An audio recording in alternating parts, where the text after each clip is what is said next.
Hey guys, be sure to like and subscribe. Today I got kind of some good news for people that are waiting to come in here. We're up to about 5.8% as far as people fully vaccinated, and we had 650,000 people vaccinated the other day. I think it was yesterday, the 27th.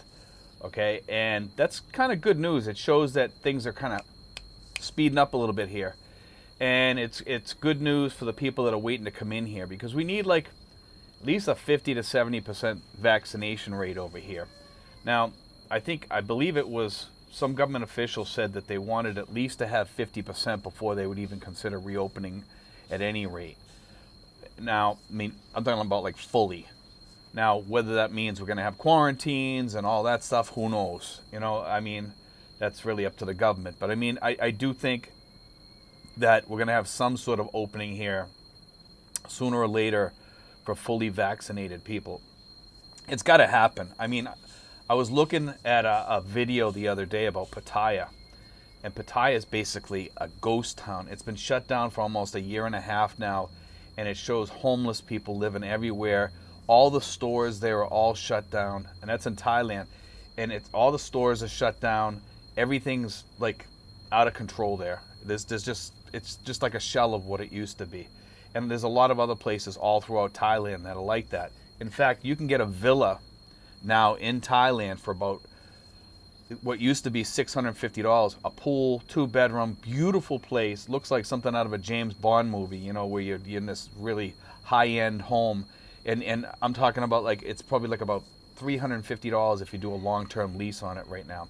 People want to lease these out because they know that they're going to be locked down, or not locked down, but still having problems with tourists coming into the country for at least another 2 years. So they're looking to get like long-term leases, and you end up getting like these beautiful places, and you can still get in there. It's still possible to get in there yet, but you have to buy some sort of insurance, according to what one of my friends said. He said he was thinking about getting in there, and he was looking at these apartments, these villas rather, for $650 that were half price if you did a long-term lease. That's a awesome deal.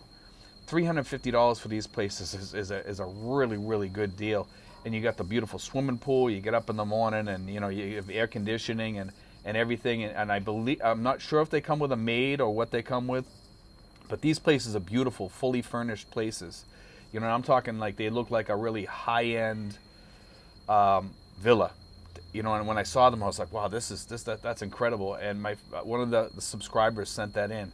But anyway, we're up to 5.8%, and I'm not sure what the first dose is, but I know it's pretty high up there. It's getting up there. So there's a lot more people that have already gotten vaccinated. So we're getting there. We're getting there. We're getting to the place where we need to be, because these other people are going to come back and get their second shots, and then I'm not going to even say what the other dose is, because it's really the people that have been double vaccinated. That's what's important, and that's the 5.8%.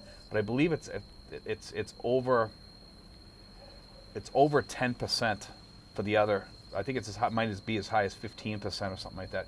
But anyway, as far as that goes, I think we got good news. I mean, when they did 650,000 vaccinations the other day in one day, that shows that they're really pushing this. They're really getting it out there. They're starting to get people vaccinated. The word is starting to get out. People are running out to get this stuff.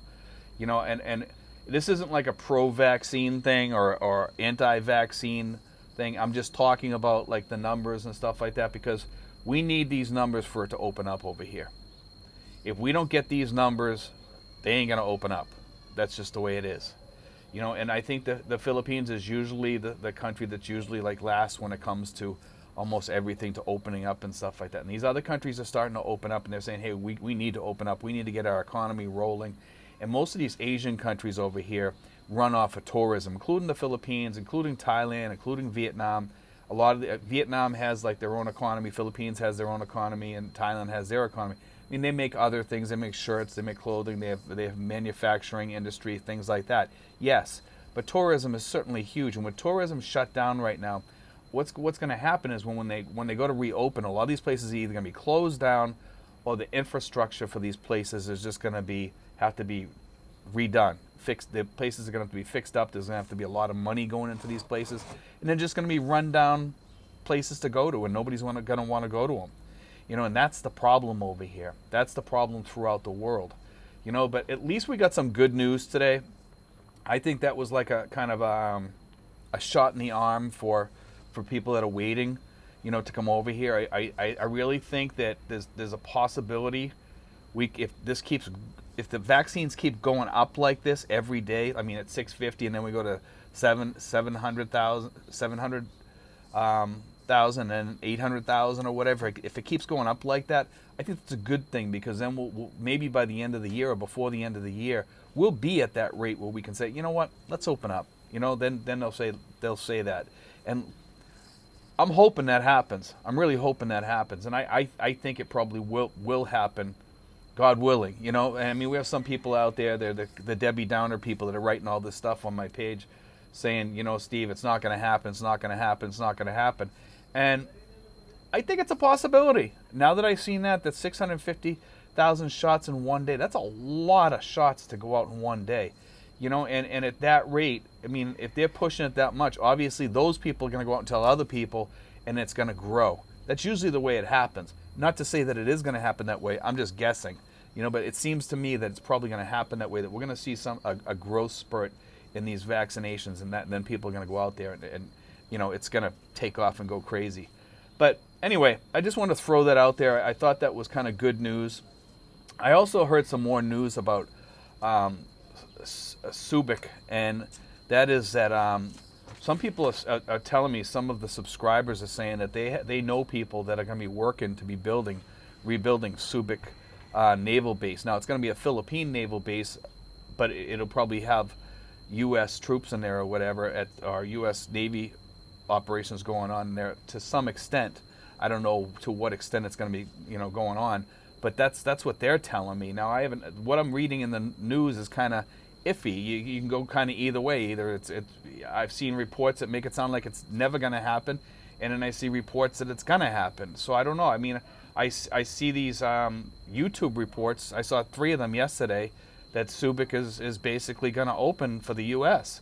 I guess they have some guy coming over from the U.S. I believe is somebody from the Department of Defense or something like that coming to the Philippines, and he's going to be talking to them here, and he's trying to work something out with the Philippines so that we can have the VFA working better, and we can have some troops in here. We have some of the government officials saying that they don't want the U.S. in here anymore, and then we have other people saying that they do want it, and I don't know. I don't know what's going to happen, because it's all over the place. The Philippines has always been like that. You never know which way they're going to go. They're always twisting and squirming and everything, and you just can't. The decision will be made when the decision is made. If it hasn't been made already, and they're just, hagging and hawing about what's going to happen and how it's going to be built or whatever. And let's hope that gets built. I think that the Philippines really can't live without the U.S. right now. I don't think that they can live without the U.S. They were saying the other day something about they were worried about having U.S. nukes in here or something like that, and that would invite China to nuke the Philippines and wipe out the Philippine race or something like that. I believe it was a president who said that, and I can understand that, but I also think that they need to have the U.S. in here to some capacity, even if they tell the U.S., hey, we don't want any of your nukes in here, don't bring them, we don't want them here. They could always keep it off on an aircraft carrier or what have you, or somewhere, and the submarines or whatever. We always have nukes around here. We don't have to worry about bringing them into the Philippines or anything. I'm sure we can come in here without nukes and still run have a base here to some extent. And I think if we have our ships being retrofitted here and things like that, I think we're also going to be having some sort of base here, whether you want to call it a base or not. I mean, in name, it's still going to be some sort of a base. I mean, let's face it. I mean, we have to have people here guarding our ships and stuff like that, and it has to be usually U.S. troops, unless the Philippine troops are helping to do that. But there's gonna be something going on here. Trust me. I'm hearing news through a lot of the subscribers, and they're telling me, hey, Steve, this is going to happen. Don't worry. It's going to happen. So I'm kind of hopeful with that. I just want to put that out there, guys. So anyway, God bless, guys. Take care, and be sure to get vaccinated if you believe in getting vaccinated. If you don't, then don't. That's all I got to say about the vaccine thing, because I don't. I don't go either way. I could, I'm kind of, like I said, I'm always on the fence about this stuff. I got vaccinated as a kid and in the military and stuff like that. I'm not sure about this vaccine. I don't feel safe about it. I mean, it is what it is, guys. But anyway, it does look promising that the Philippines is getting vaccinated for us, for any of you guys waiting or anything. So that's a good thing. God bless, guys. Take care.